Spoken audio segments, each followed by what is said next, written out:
नमस्कार, कैसे हैं आप सभी का स्वागत है माइंड मूड स्टडी में। आज अपन देखने वाले हैं भारत के भूगोल का टॉपिक है अपवाह तंत्र, जिसमें नदियां प्रमुख अपने हमने ली हैं। तो नदियों का टॉपिक अपन देखने वाले हैं, बहुत अच्छे तरीके से देखेंगे। तो चलिए चलते हैं अपन पहले ही प्रश्न पर, बिना देरी किए फटाफट से आंसर उत्तर करते हैं। कौन सी नदी मुहाना बनाती है? पहले का प्रश्न है, कौन सी नदी मुहाना बनाती है? इसका सही आंसर दीजिए फटाफट से। क्या नर्मदा, कृष्णा, महानदी या गोदावरी? इसमें कौन सा ऑप्शन सही है जो मुहाना बनाती है? उस नदी का नाम बताइए। इसका सही आंसर है, पेन चेंज कर लेते हैं। इसका सही आंसर है क्या है दोस्तों? नर्मदा। देख लेते हैं थोड़ी इनके बारे में व्याख्या। नर्मदा, सिंधु और ताप्ती नदियों का मुहाना अरब सागर है। क्या है दोस्तों? अरब सागर है, यानी ये कहां पर जाकर गिरती है उसको मुहाना बोलते हैं। जबकि महानदी बंगाल की खाड़ी में अपना डेल्टा का निर्माण करती हैं, इसलिए वो बंगाल की खाड़ी में गिरती है, इसलिए महानदी इसका सही आंसर नहीं होके इसका सही आंसर होगा नर्मदा। ठीक है दोस्तों, चलिए अगले प्रश्न पर फटाफट से। पूर्णा, गिरना और पंजारा किस नदी की शाखाएं हैं, यानी किस नदी की सहायक नदियां हैं? ब्राह्मणी, कावेरी, नर्मदा या ताप्ती? इसका सही आंसर क्या है दोस्तों? इसका सही आंसर है ताप्ती, या तापी भी कहा जाता है इसको। चलिए फटाफट से अगले प्रश्न पर। प्रायद्वीपीय भारत की निम्न नदियों में से कौन सी सबसे छोटी नदी है? नर्मदा, कृष्णा, गोदावरी या महानदी? इसका सही आंसर क्या है दोस्तों? प्रायद्वीपीय भारत की सबसे छोटी है, इनमें से जो छोटी है वो है महानदी। कौन सी है दोस्तों? महानदी। चलिए अगले प्रश्न पर। ये आपको डायग्राम दिया मैंने, आप आराम से इसको पढ़ लेना या स्क्रीनशॉट लेके रख लेना या नक्शा बना लेना नोट्स में। महानदी छत्तीसगढ़ में धमतरी के निकट से शिवा के पास निकलती है। कहां से निकलती है? शिवा के पास, धमतरी डिस्ट्रिक्ट पड़ता है और छत्तीसगढ़ स्टेट है। दक्षिण पूर्व की ओर उड़ीसा से बहती हुई अपना जल बंगाल की खाड़ी में विसर्जित करती है। अपना जल है जो कहां पे ले जाती है? बहाकर बंगाल की खाड़ी में गिराती है। ब्राह्मणी और वैतरणी इनकी सहायक नदियां हैं। इनकी सहायक नदियां ब्राह्मणी और वैतरणी हैं। संबलपुर और कंटक इस नदी के किनारे पर स्थित हैं। ये दो बड़े बड़े शहर हैं, संबलपुर और कंटक, जो इस नदी के किनारे हैं। तेल नदी बाहीं ओर से इसकी सहायक नदी है। इसके बाहीं ओर से निकलने वाली नदी, इसकी जो सहायक नदी है वो है तेल नदी। चलिए अगले प्रश्न पर। किस नदी को बंगाल का शौक कहा जाता है?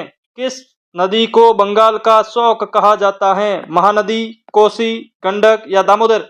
इसका सही आंसर है दोस्तों दामोदर। क्या है? दामोदर। जो बंगाल के अंदर जब भी ये बाढ़ प्रभावित होती है उस समय वहां की हालत बहुत खराब कर देती है। नदियों के उपनाम है। बंगाल का शौक कहा जाता है दामोदर को, उड़ीसा का शौक कहा जाता है महानदी को, बिहार का शौक कहा जाता है कोसी को। अगर आप हमसे जुड़े हैं, थोड़ी बहुत अगर आशा रखते हैं तो सब्सक्राइब कर लीजिए, लाइक करिए, हमारा हौसला अफजाई करिए। बहुत ही अच्छे अच्छे कंटेंट लेके आ रहा हूं मैं आपके लिए। चलिए अगले प्रश्न पर फटाफट से। कौन सी नदी ब्रह्मगिरी की पहाड़ियों से निकलती है? इसका सही आंसर फटाफट से कमेंट करिए। कावेरी, महानदी, कृष्णा, साबरी? क्या है दोस्तों इसका आंसर? इसका सही आंसर है कावेरी। क्या है दोस्तों? कावेरी, जो है ब्रह्मगिरी पहाड़ियों से निकलती है। भारत के मैदानी क्षेत्रों में किस नदी का नारायणी नाम से जाना जाता है? इसमें मतलब नारायणी का नाम किस नदी का है? भारत के मैदानी क्षेत्र में जो नदी बहती है, नारायणी कौन सी नदी का उपनाम है? संबल का, गंडक का, कोसी का या महानदी का? किसका है फटाफट से बताइए। इसका सही आंसर होगा गंडक। ये मैंने डायग्राम भी दी है आपको, तो इसमें से आप आराम से देख लेना ताकि आपके भविष्य में काम आए। नोट्स बना लेना। इसकी नाम और पहचान क्या है, उद्गम स्थल कहाँ कहाँ से है, प्रवाह क्षेत्र क्या है और सहायक नदियां कौन कौन सी हैं। चलिए व्याख्या कर लेते हैं। गंडक नदी नेपाल और बिहार में बहने वाली एक नदी है। नेपाल से निकलती है और बिहार तक चलती है, जिसे बड़ी गंडक या गंडक भी कहा जाता है। इस नदी को नेपाल में शालिग्रामी या शालिग्राम और मैदानी में नारायणी और सप्तगंडकी भी कहा जाता है। इसके ये उपनाम है, ये आपको ध्यान में रखना है। चलिए अगले प्रश्न पर। सिंधु नदी का उद्गम स्थल है। सिंधु नदी का उद्गम स्थल कौन सा है? आंसर फटाफट दीजिए। असम, कैलाश, कश्मीर या मानसरोवर? इसका उद्गम स्थल है मानसरोवर। चलिए इसका व्याख्या देख लेते हैं अपन थोड़ी। ये है अपने सिंधु नदी का डायग्राम, तो आप ये तंत्र देख लेना। चलिए सिंधु नदी तंत्र के बारे में थोड़ी बहुत अपन जानकारी ले लेते हैं। संसार की सबसे बड़ी नदी द्रोहिणी में से एक है, मतलब द्रोहिणी नदियों का ही उपनाम है। भारत में कैलाश पर्वत श्रेणी से बेकचू के निकट से हेमनद है। बेकचू नाम का एक कैलाश पर्वत के अंदर हेमनद है, वहां से ये नदी निकलती है। तिब्बत में इसे सिंगी, खम्बान या शेरमुख भी कहा जाता है, ये इनके उपनाम है। चलिए अगले प्रश्न पर। सिंधु नदी की सबसे बड़ी सहायक नदी कौन सी है? बहुत ही इंपॉर्टेंट प्रश्न है, कई बार एग्जाम के अंदर सीधा का सीधा हूबहू छपा हुआ, वहीं से उठा के मैं आपके बीच वापिस लाया हूं इसको। सिंधु नदी की सबसे बड़ी नदी कौन सी है? तो सिनाब, झेलम, सतलज या ब्यास? इसका सही आंसर है दोस्तों सिनाब। सिनाब का डायग्राम दे रखा है, कहां से निकलती है और कहां तक जाती है, पाकिस्तान के अंदर बहती है ये। और ये 5 नदियां यहां से निकलती हैं, वो भी आपको आगे बताएंगे। चलिए आप हमसे जुड़े हैं, ये भी हमें बहुत खुशी की बात है। चलिए अगले प्रश्न पर फटाफट से। कौन सी नदी सिंधु प्रणाली का भाग नहीं है? ये नहीं वाला शब्द आपको बहुत ध्यान रखना है इसका, और बहुत महत्व देना है, क्योंकि ये कई बार अपना सही होते होते प्रश्न गलत करवा देते हैं। कौन सी नदी सिंधु नदी की जो है वो भाग में नहीं है? सतलज, सिनाब, कोसी या रावी? सतलज, सिनाब, कोसी या रावी? इसमें सही आंसर क्या है इसका? फटाफट से आंसर करिए। इसका मैं बता देता हूं, कोसी। क्या है दोस्तों? कोसी इसका सही आंसर है, जो सिंधु नदी की सहायक नदी नहीं है। नदी की सहायक नदी में कौन सा सम्मिलित, मतलब ये जो ये नदी दिया हुआ है, ये सहायक नदी दिया हुआ है सामने, इसमें से सही कौन सी नहीं है, ये आपको तय करना है। तो चलिए फटाफट से। इसमें कृष्णा हसदो, कृष्णा प्राणहिता, गोदावरी मूची, ताप्ती उंग, इसमें सही आंसर है वो है महानदी है, जो हसदो है वो नदी इसकी सहायक नदी नहीं है। चलिए अगले प्रश्न पर फटाफट से। कावेरी नदी जल विवाद का संबंध किन राज्यों में है? कावेरी नदी का जो विवाद चल रहा है पानी को लेकर, कौन सा स्टेट कितने % रखेगा उसका हिस्सा का वो जो चल रहा है विवाद, वो कावेरी नदी का जल विवाद का संबंध है वो कौन कौन से स्टेट के बीच में चल रहा है? तो फटाफट से इसका आंसर दीजिए। केरल, आंध्र प्रदेश, कर्नाटक या तमिलनाडु, महाराष्ट्र, कर्नाटक, उड़ीसा एवं मध्य प्रदेश? इसमें सही आंसर क्या है फटाफट से बताइए आप। इसका कर्नाटक और तमिलनाडु के अंदर ये विवाद चल रहा है। चलिए अपन थोड़ा इसके डिटेल के बारे में जान लेते हैं। भारत के अंतरराज्यीय जल विवाद, भारत में अंतरराज्यीय जल विवाद कौन कौन सी नदियों के बीच में चल रहा है, वो पूरे अपन डिटेल आज देख ही लेते हैं। पूरे भारत की जितनी भी नदियां हैं और जिन राज्यों के बीच में विवाद चल रहे हैं उनके बारे में अपन हम एक सारणी के माध्यम से समझ लेंगे। एक साइड जल विवाद दिया हुआ है, दूसरी साइड सम्मिलित राज्य है जो विवाद के कारण बना हुआ है। कावेरी नदी जल विवाद तमिलनाडु, कर्नाटक और केरल के मध्य है। तुंगभद्रा नदी जल विवाद महाराष्ट्र, कर्नाटक और आंध्र प्रदेश के बीच में है। कृष्णा नदी जल विवाद आंध्र प्रदेश और कर्नाटक के बीच में है। गोदावरी नदी का जल विवाद आंध्र प्रदेश, मध्य प्रदेश, उड़ीसा, छत्तीसगढ़ एवं कर्नाटक के मध्य है। नर्मदा नदी का जल विवाद गुजरात, मध्य प्रदेश, आंध्र प्रदेश एवं राजस्थान के मध्य चल रहा है। यमुना नदी का जल विवाद जो दिल्ली, हिमाचल प्रदेश, राजस्थान, हरियाणा, उत्तर प्रदेश और MP के मध्य है। कर्मानासा नदी जल विवाद उत्तर प्रदेश और बिहार के मध्य है। बराक नदी का जल विवाद असम और मणिपुर के बीच में चल रहा है। तो ये बहुत ही इंपॉर्टेंट फैक्ट है और 100% आपको परीक्षा के अंदर इसमें से सवाल देखने को मिलेंगे। चलिए अगले प्रश्न पर। सरयू नदी के किनारे कौन सा शहर स्थित है?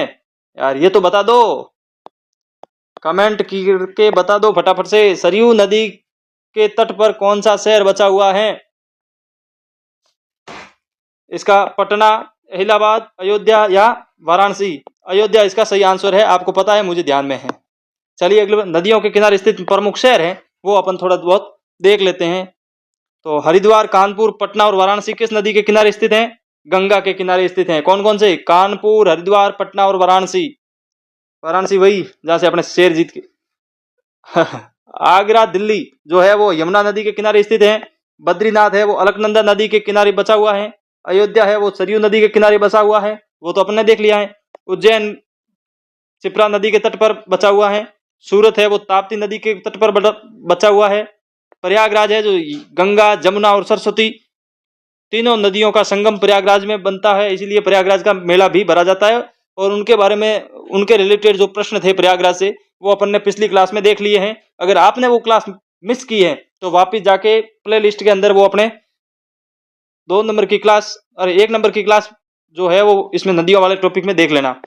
पुणे है जो मुठा नदी के किनारे बचा हुआ है, अहमदाबाद है वो साबरमती के किनारे बचा हुआ है। चलिए अगले प्रश्न पर, सतलज नदी के किनारे कौन सा शहर स्थित नहीं है?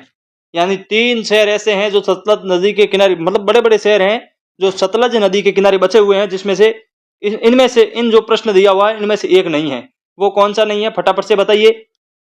चंडीगढ़, फिरोजपुर बचा हुआ है, लुधियाना सतलज नदी के किनारे है, और नैना देवी भी सतलज नदी के किनारे बचा हुआ है। चलिए अगले प्रश्न पर, भारत के किस बंदरगाह का नाम बदलकर डॉक्टर श्यामा प्रसाद मुखर्जी बंदरगाह कर दिया? फटाफट से इसका आंसर दीजिए। कांडला बंदरगाह, मुंबई बंदरगाह, कोलकाता बंदरगाह या चेन्नई बंदरगाह? यह करंट का भी प्रश्न है और ज्योग्राफी का भी प्रश्न है, दोनों तरफ से बहुत महत्वपूर्ण और इंपॉर्टेंट प्रश्न हो जाता है, तो आपको इसका विशेष ध्यान रखना है इसका। तो चलिए इसका आंसर दीजिए फटाफट से।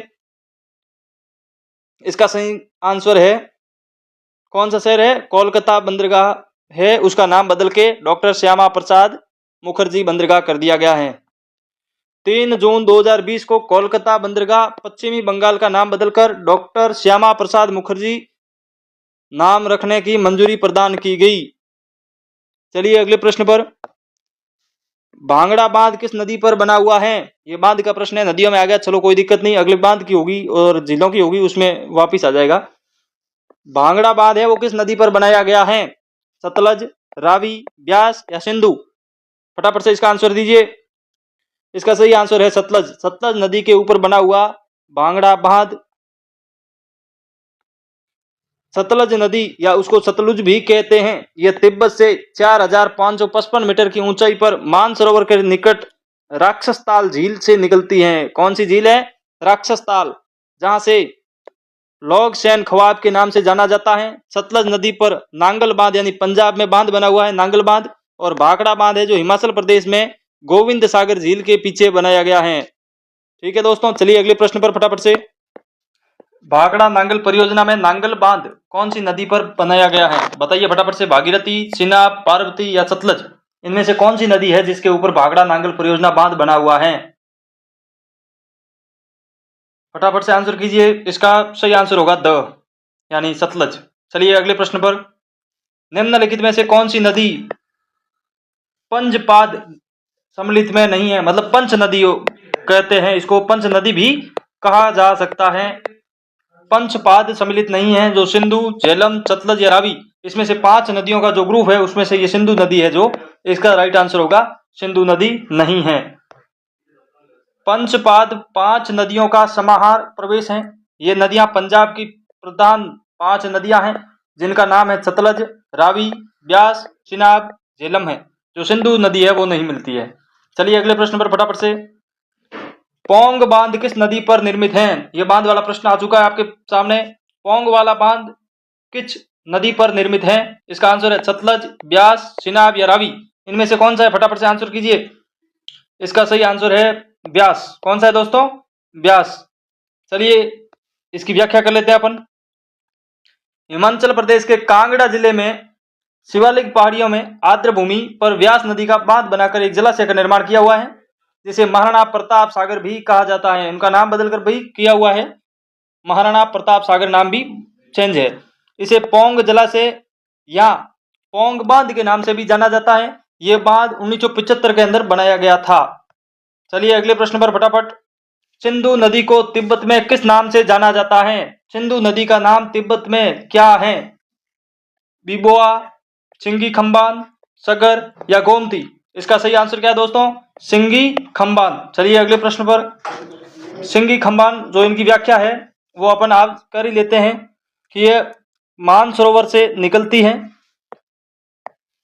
मानसरोवर से सिंधु नदी निकलती है और यहाँ से होते हुए श्योन नदी इसकी सहायक नदी है, लुम्ब्रा नदी भी, गिलगित नदी, काबुल नदी, कुर्रम नदी, गोमल नदी और मिठानकोट के पास से होते हुए पाकिस्तान में प्रवेश करती हैं। चलिए